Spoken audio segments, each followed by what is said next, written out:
Antes de empezar el capítulo de hoy, queremos conmemorar a todas las personas que han luchado, luchan y lucharán contra el cáncer.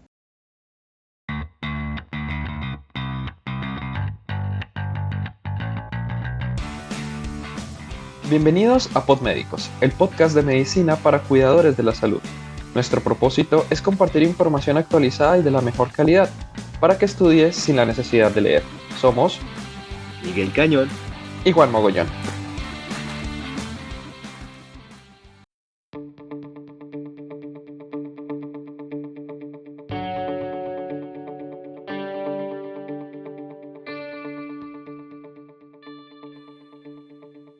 ¿Sabes? A mí lo que me parece curioso con respecto al azúcar es que sabemos que nos hace daño, que, que hay gaseosas, pero no legislan en contra y los impuestos son absurdos, porque es casi similar como si fuera el tabaco, que realmente sí tiene impuestos, pero las gaseosas no las legislan, ¿no?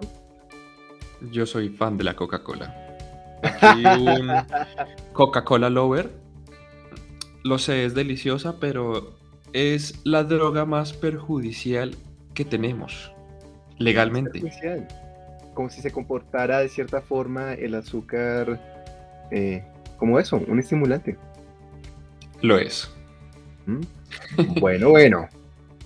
Azuquitar para el café. Azuquitar para el café. Hola a todos nuestros oyentes, muy buenos días, buenas tardes o buenas noches. Esperemos que se encuentren muy bien, que los estudios y deberes vayan de maravilla. Y Miguel, ¿tú cómo estás? Siempre es un placer encontrarme contigo y grabar un capítulo y aportar un poco para que los demás estudien sin la necesidad de leer. Buenos días, buenas tardes, buenas noches. Pues bueno, siempre es un gusto grabar en este maravilloso horario. Bueno, sí, tú estás un poco de madrugada y yo estoy ya acá en media mañana. Bueno, el día de hoy comenzamos con un nuevo apartado en este subpodcast de medicina. Hoy es el día dulce, como lo mencionamos al inicio, porque hablaremos de una de las patologías más prevalentes en el mundo, que es la diabetes mellitus. Esta enfermedad en la que ser dulce es malo y puede matar. La diabetes es una enfermedad crónica y compleja que requiere atención médica continua, con estrategias multifactoriales de reducción de riesgo que van más allá del control del azúcar, control glucémico. Pues aunque hablamos en términos coloquiales de azúcar alta, la diabetes es más que eso. Sí, pues mira, actualmente se estima que 62 millones de personas en las Américas viven con diabetes mellitus tipo 2. Este número se ha triplicado en la región desde 1980 y se estima que alcanzará la marca de 109 millones para el 2040.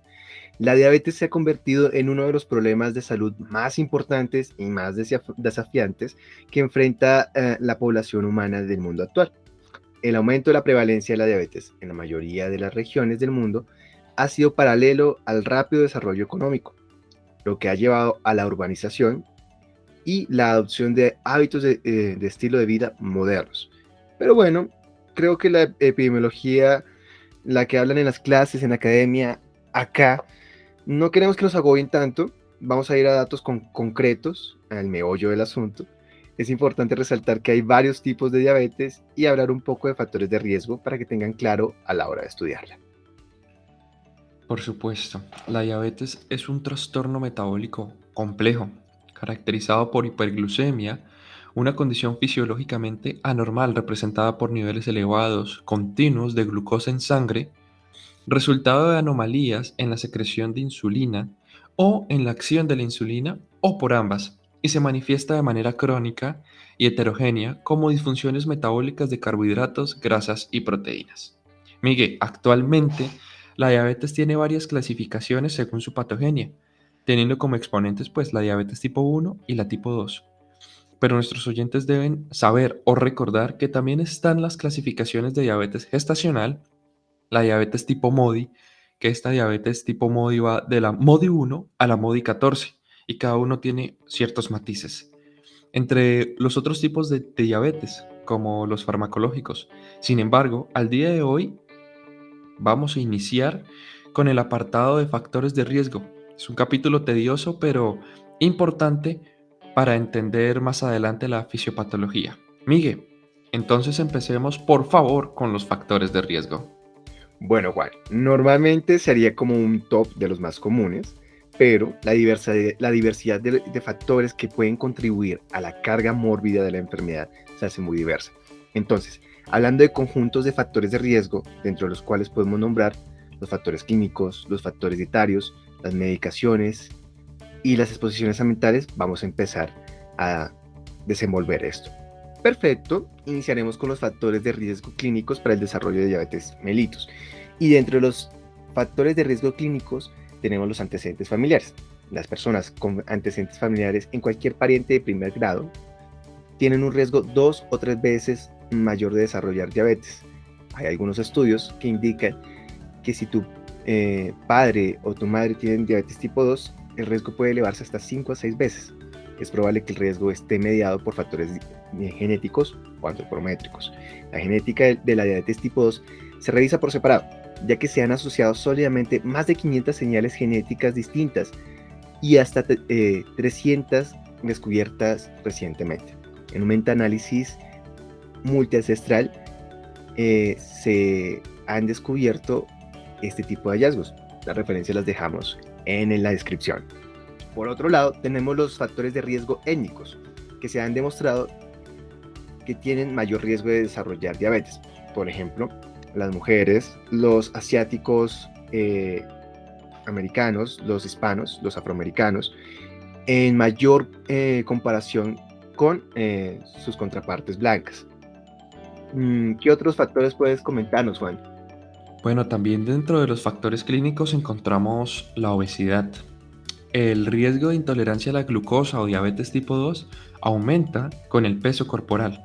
La obesidad actúa, al menos en parte, al inducir resistencia a la captación de glucosa periférica mediada por la insulina, que es un componente importante para la patogénesis de la diabetes tipo 2. La reversión de la obesidad disminuye el riesgo de desarrollar diabetes tipo 2 y en pacientes con enfermedad establecida mejora el control glucémico.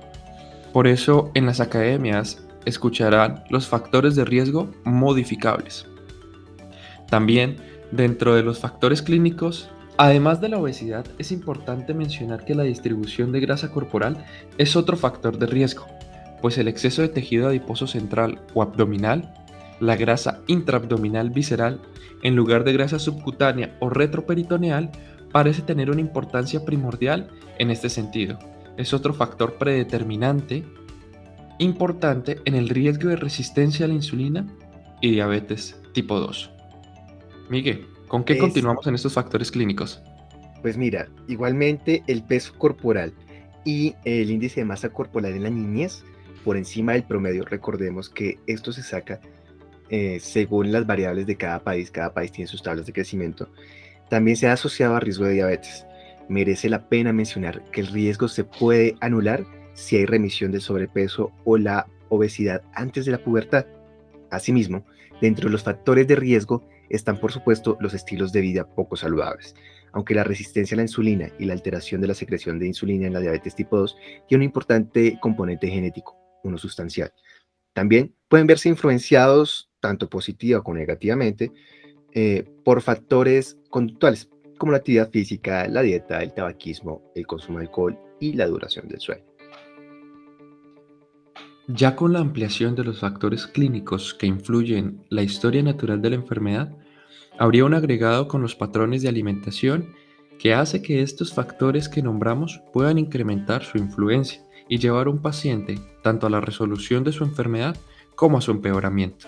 Hay ciertos patrones de alimentación que incrementan el riesgo de padecer diabetes y dentro de una dieta occidentalizada, como es el consumo de carne roja, carne procesada, embutidos, bebidas azucaradas, puede potenciarse este riesgo. Sin embargo, hay otros patrones de alimentación donde un consumo frecuente de frutas, verduras, frutos secos, granos complementos y uso de aceites poliinsaturados como el aceite de oliva, o más bien la dieta mediterránea, pueden disminuir el riesgo de padecer diabetes.